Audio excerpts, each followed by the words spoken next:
Fellas, take a look at what UPS dropped off for me. Another V-Cord unit. This is the one that you'll see whenever you do see one of these pop up. It is the Sanyo VTC-8200. This is the model that has the tuner. Now, V-Cord is an extremely rare format. If you are just tuning into my channel, I'll show you. V-Cord is a extremely rare format. If you're just tuning into the channel, then you probably have not seen my past videos on the format. This is what a tape looks like.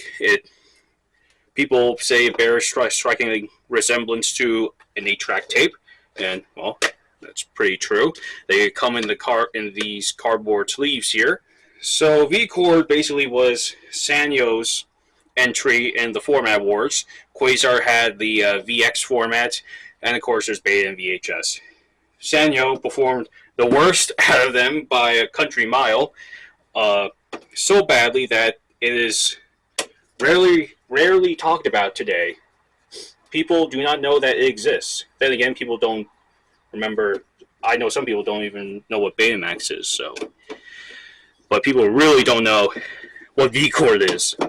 And since currently I am the one person on YouTube as of my recording who can capture V-Cord in high quality, it's kind of become a very personal format for me, I must say. So this is the inside of the unit. Preliminary check, see if the heads spin, and they do. I really won't know the true condition of the heads until I turn this baby on, but I won't do that because given how old these VCRs are, they are going to need maintenance, without question. So what I've learned since I began working on this format is what I like to do is first check see the heads spin. They do. If the heads do not spin, then I would replace this piece here. This piece can snap on these units, and that can cause the upper drum to fall out of place and land on the heads, which is not good. The heads won't spin in that case. Next, this is the play button here. What I'm going to do is check to see the pinch roller loading ring, and that is stiff. That is stiff. And I see gunk inside the pinch roller itself. The pinch roller spins, but there's gunk there. I also see like a rainbow effect of sorts there. It's almost like some kind of oil made on here. Yeah, it should not be that. Let me stop that. It should not be that tight. And I see the cause of that. So down here is the motor for the loading ring. I believe that's it. Well, it's supposed to spin freely, and that's what turns the loading ring around to wrap the tape around the drum. However, that loading ring, and geez Louise, that loading ring is not moving whatsoever. And it should be moving. So what do I deal with first? My question is, how should I get the gunk out of the pinch roller? Because there is literal gunk inside the bearing of the pinch roller. The pinch roller turns, there is like some dirt in there, like literal dirt. I spin the heads out of the way for this.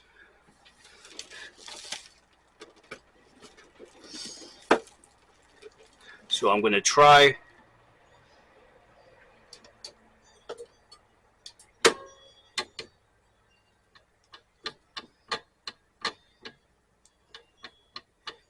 you can flip the, oh, you can't see what I'm doing, can you? So I'm angling this down so that the pinch roller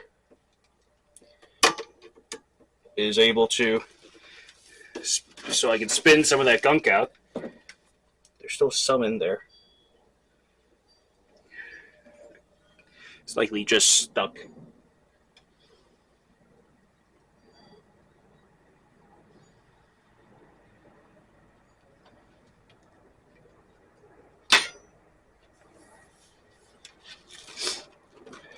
This unit weighs about 40 odd pounds.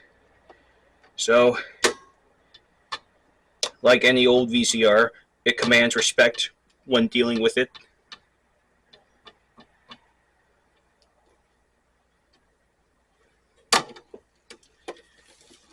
Okay, that's basically the lot of it out. There's still some stuff in the fine workings, but I can just get isopropyl alcohol in there and ease that out. So first thing I want to do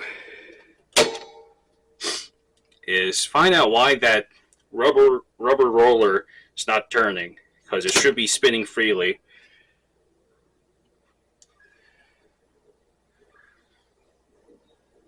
So I'm currently taking a look, popping the basket out to determine the condition of the idler belt. The idler belt is there. It looks fine enough.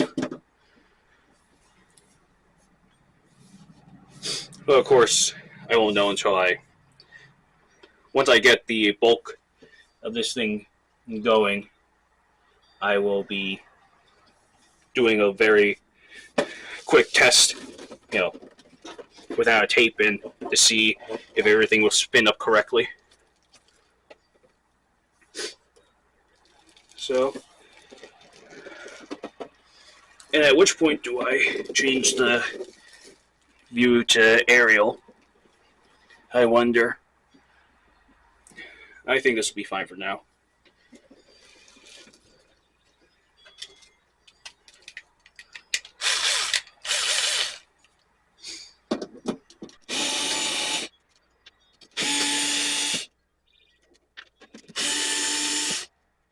So many screws. Gee Louise.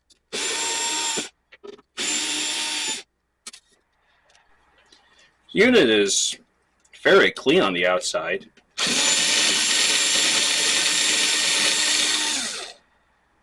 Which is nice, given it's as rare as hen's teeth.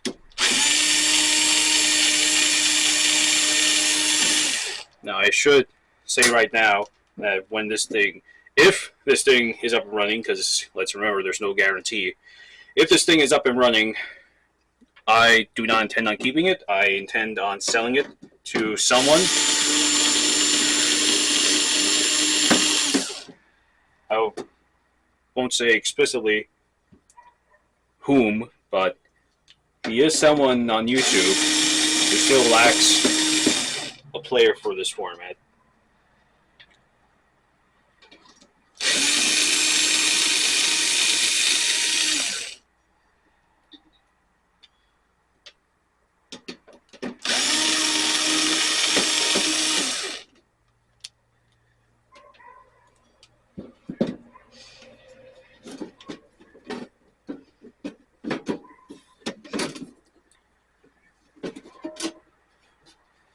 Alright.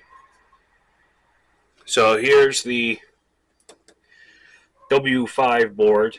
This is where the servo stuff is located. There's some hot glue that should get replaced because that can get conductive as the years go on. So the board is on a hinge, so we can swing this out by removing the 3 screws.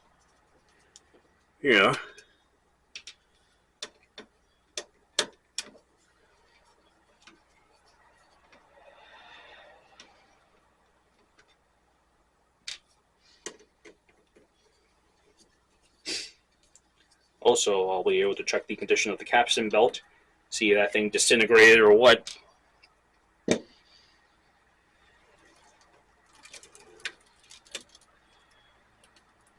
And it disintegrated. Beautiful! So, hard to see, I know, but the capstan belt is absolutely reduced to nothing. There's nothing on here. The fly, now where's that go again? Okay, so this is the capstan motor here. This is the flywheel that connects to the capstan itself, if that makes any sense. So I opened the bottom of the unit up, well, for one, to check the condition of the capstan belt. That will need to be replaced.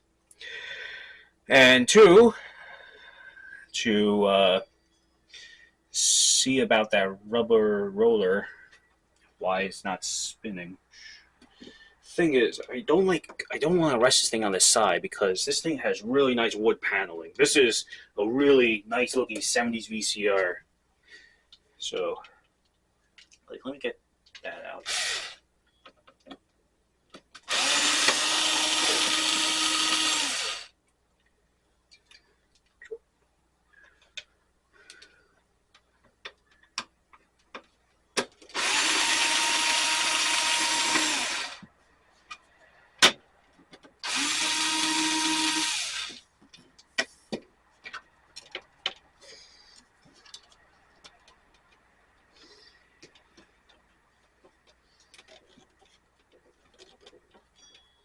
Do I have to do anything special to, like, pull it out, or what? How does this thing come out?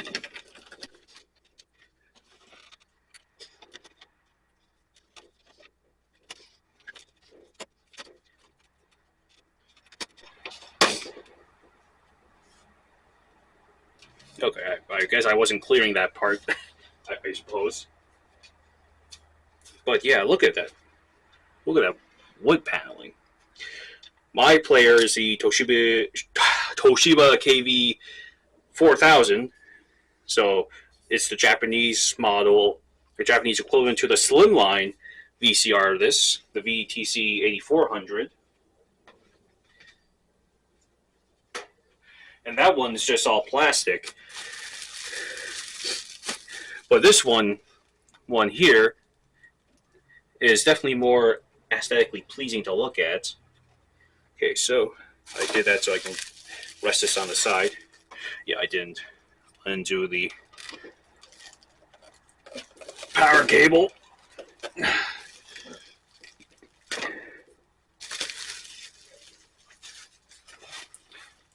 So that board under here is the board for the luminance for playback.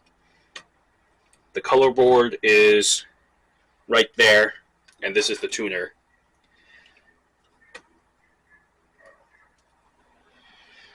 Okay, so not a... Shoot, I wish...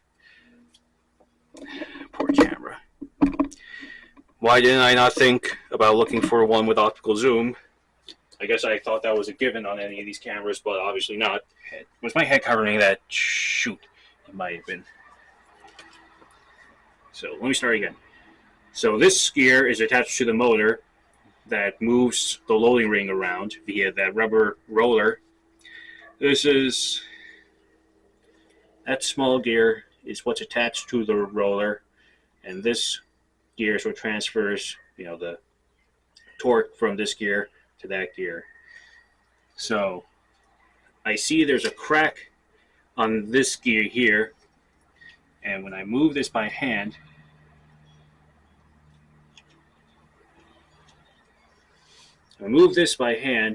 whenever the crack on this gear touches this gear, it requires like a little extra force to get it past the crack.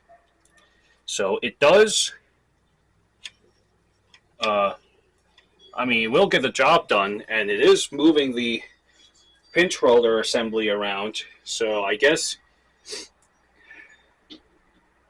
it's not really as stuck as I thought it was, but that gear is something I'm gonna have to look at, because if the gear split, it's gonna, you know, split more as time goes on. So that's another thing to look at.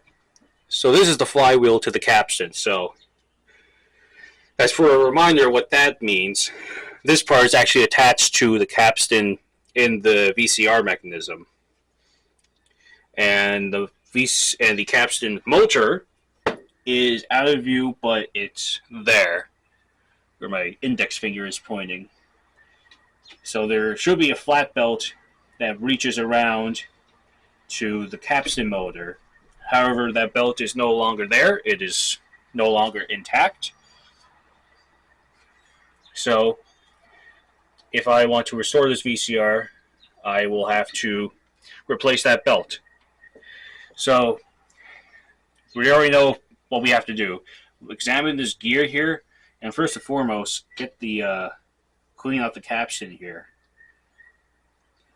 I think cleaning off the capstan is going to be an easy first step to do. Yeah, look at that piece. What the hell happened to this thing?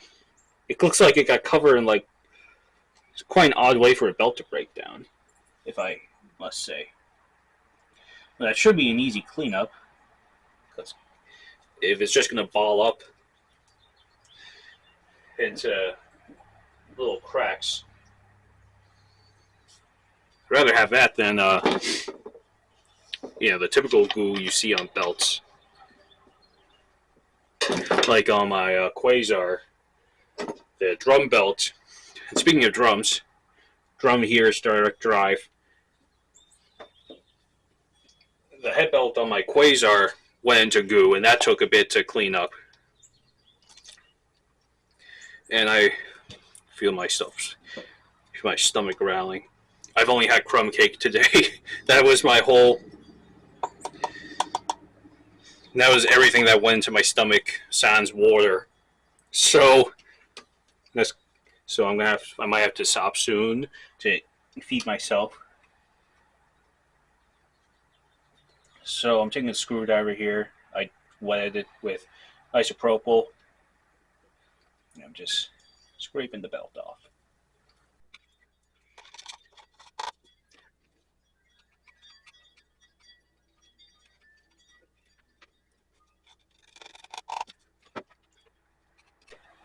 Soon I think I should.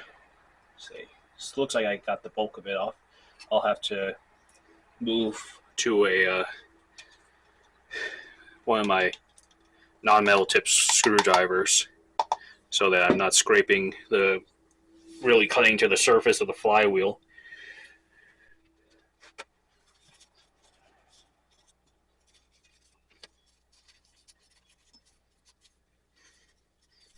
Wiping off what got onto the bottom of the drum motor.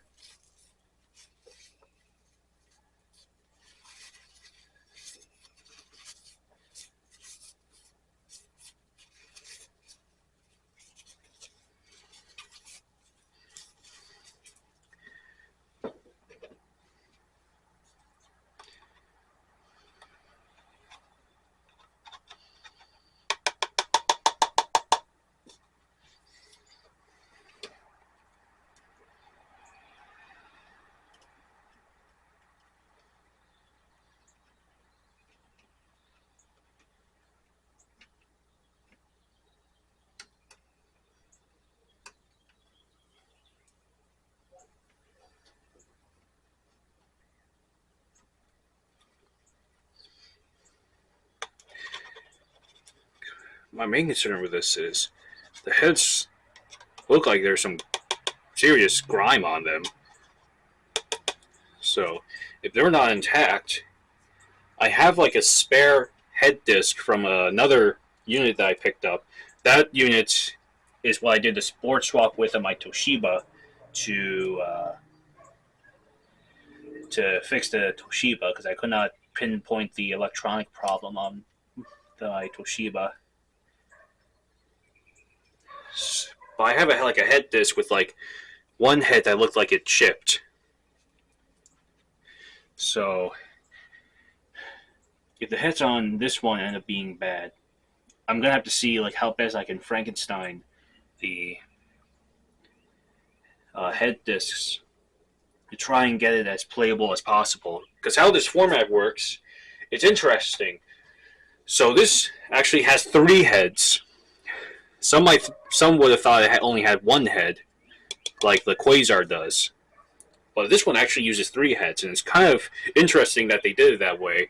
Why they use it? Let's see. I actually have a service book from Japan written on the format that, while in Japanese, does describe the recording process with the heads. But this does use 3 heads, and what those 3 heads are used for. There's one base head for both speeds, because remember, this format is a 2-speed format. It actually beat VHS to the punch with that designation as the first 2-speed video format. 2 heads are used for recording in both speeds. Those same 2 heads play back in standard speed in SP, and then one of the heads and another head play back in the long speed.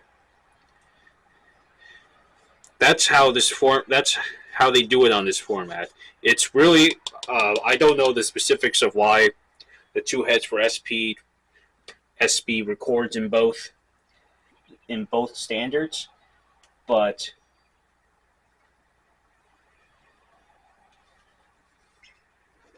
that's how it works. It's like kind of the best I feel like I can do on this. At least with just my little cotton swabs. Can I use anything else to scrape? A little bit of this here. Can I use this? Oh, only way to find out.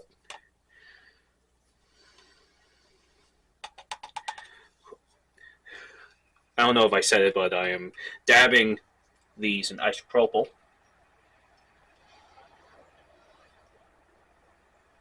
That's going to help really get the grime off there, clean it down, make it ready for a new belt.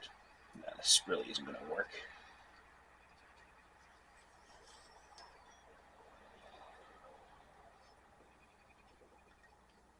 Maybe. Yeah, a little bit.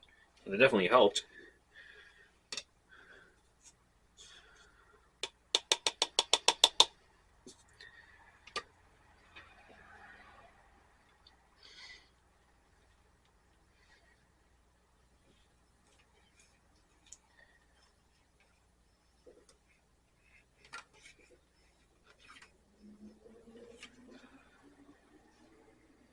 Yeah, it's getting there. Time to use the other side of the cotton swab, because side 1 got quite dirty.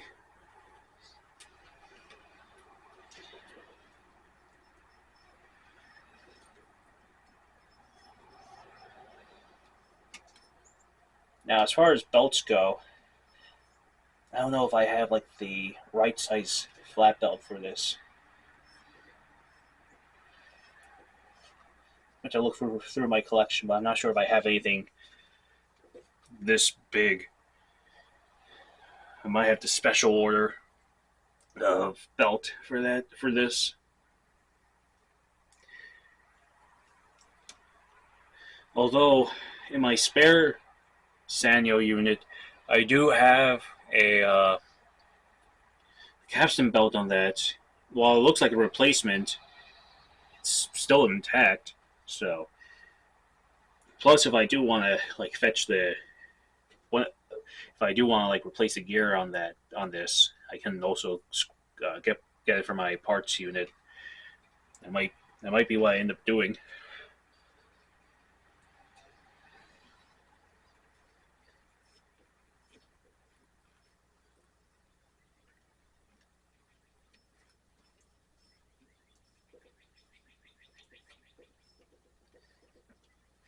I also feel like I'm going to have to call it a day soon because I have a lot of work ahead of me.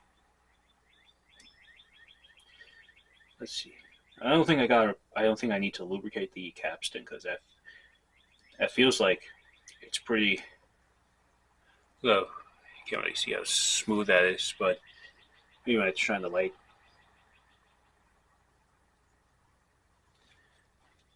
So that's one thing that I shouldn't have to do. Capstan is already well lubricated.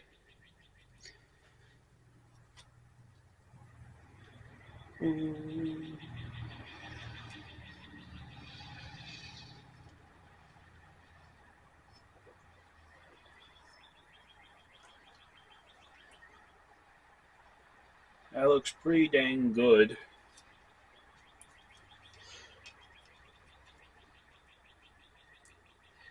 Now I know there's also gunk on the motor shaft itself, so that's going to have to, of course, get taken care of. But first, let me go through my bag of goodies. Did I say bag? I meant tin can of goodies. So maybe your grandma, you saw these at your grandma's place, and you thought, ooh, cookies, and you open them up and it's just sewing, sewing supplies. Well, how about opening up and seeing belts for VCRs?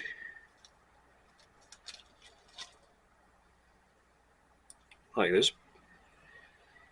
This belt looks big. Okay.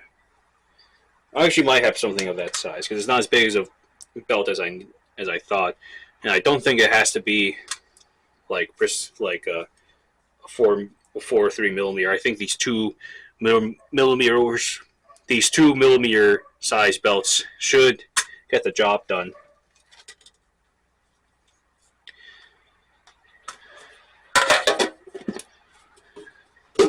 All right, so I did that to see if it was worth proceeding with the repair on this, and I think it is. So capstan motor is there. I just want to get any bits of belt that got on there. Like I only see a chunk there. Yeah, I need Q-tips for this. Yeah, I need to actually scrape that off because there's a big chunk that's still on there.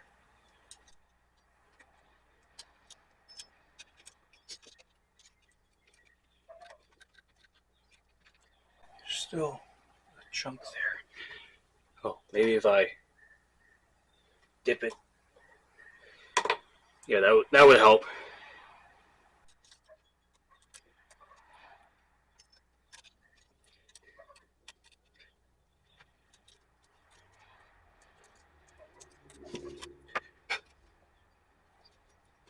I think it's as good as I can do for the motor itself.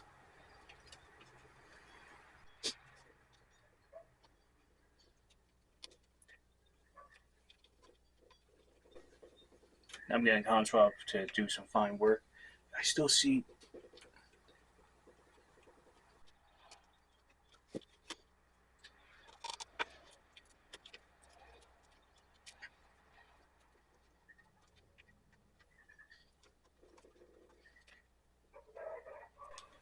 I think that's as much as I can get off, realistically speaking.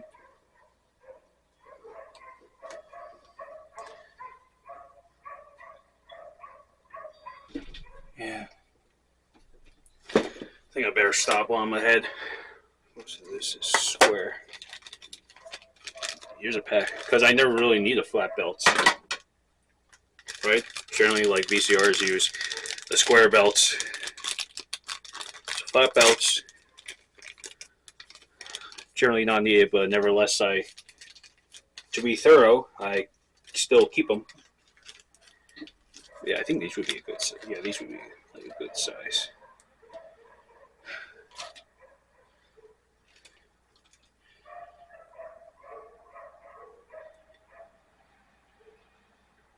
I think it would be makes sense to test the size, to put it over the flywheel first, and then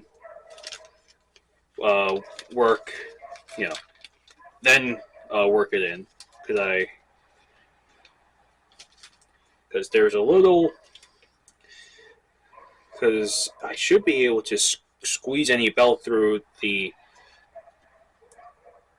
hole in the metal piece that rests over the capstan motor, That should work.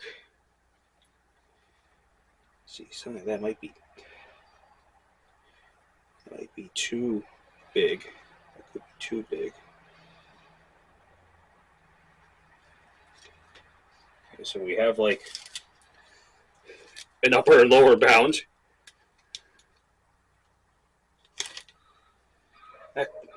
This belt could work.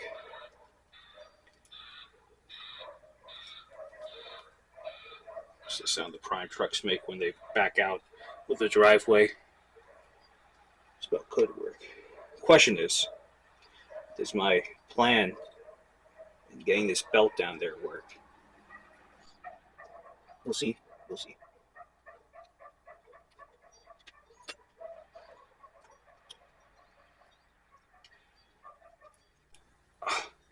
Yeah, and don't get the other end of the dental pick on snagging it on any of the connectors here. That would not be, you're going to have a bad time. That's the quote I was trying to think of.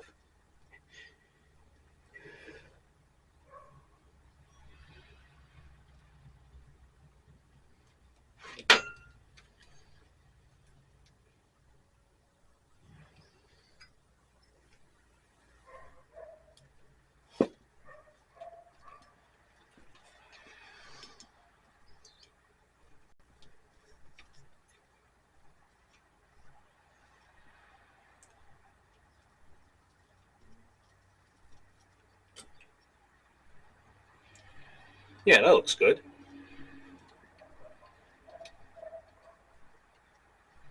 It seems like a nice fit. All right. If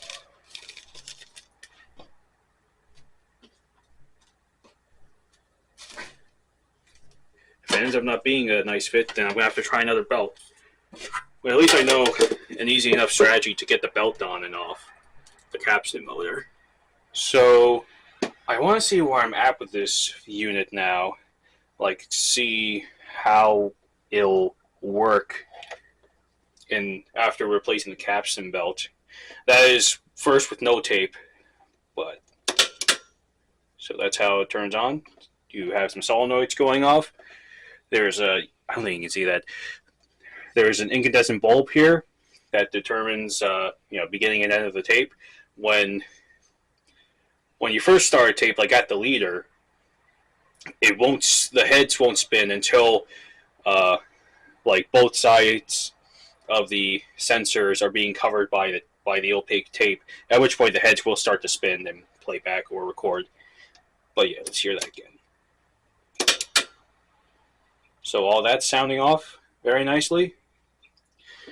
What are we looking at with like rewind and fast forward?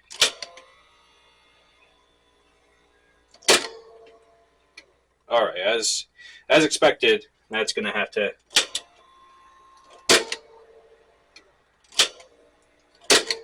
Okay, so the idler belt needs to be replaced. But something I can check now is, how does it look playing?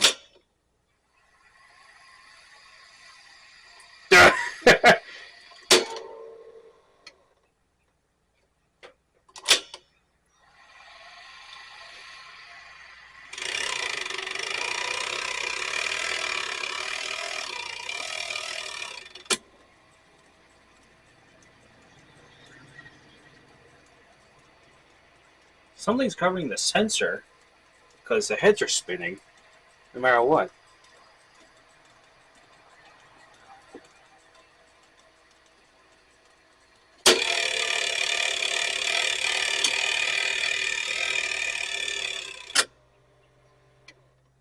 Yeah, so that gear, I have to replace that gear because there's no way I'm letting this VCR go on with that pathetic loading time and sound.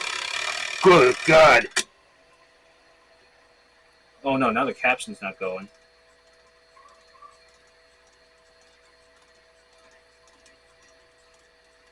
Oh no, well, it's going now. I'm gonna have to find like either a better belt or, well, possibly mainly just give the capstan, flywheel, and motor shaft more better cleaning, because I can hear like it's kind of like a sticking sound whenever the capstan moves. That might be the big thing with that. So I think I'm gonna have to get back down in there at another time and take a look at that. I'm also going to have to replace the gear that controls the loading ring, because that's absolutely unacceptable the way how it is. We'll also have to change the idler belts, and that's where I'm at with this VCR. Heads, turn this off. Again, I won't know for sure about the heads until I can actually get this thing up and running. But I think those heads will at least need a cleaning. So I think we'll have to call it a day with this, realistically speaking. Thanks for watching, and stay tuned for part 2, Electric Boogaloo.